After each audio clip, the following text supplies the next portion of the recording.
Bonjour. Notre environnement alimentaire à la maison a beaucoup d'influence sur nos apports alimentaires. Alors, dans cette capsule-ci, je vous partage les 10 choses à modifier chez soi pour diminuer nos apports alimentaires. Le premier truc, changez votre vaisselle pour des couverts plus petits. De cette façon-là, vous mangerez moins sans avoir l'impression de moins manger. Toujours acheter une seule saveur du même produit. Vous trouvez ça surprenant? Mais les études ont démontré que lorsqu'on a plusieurs saveurs du même produit, on est porté à en manger plus. Épurez la cuisine le plus possible. Ne laissez pas traîner les aliments attirants comme les bonbons, les noix. Vous pouvez par contre laisser sur les comptoirs un pichet d'eau, des fruits, des huiles, du vinaigre, qui sont des aliments qui sont moins attirants. Achetez vos produits en petit format, si possible. De cette façon, vous allez être moins porté à piger à même le pot. Oui, c'est moins écologique, mais ce qu'on peut faire, c'est d'acheter le gros format et de transvider dans un plus petit format qu'on mettra dans le garde-manger ou le réfrigérateur.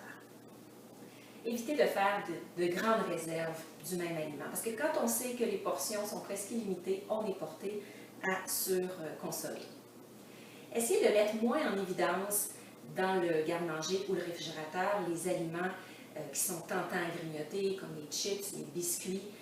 De cette façon-là, vous allez réduire la tentation à en consommer quand vous allez ouvrir la porte du garde-manger et la porte du réfrigérateur.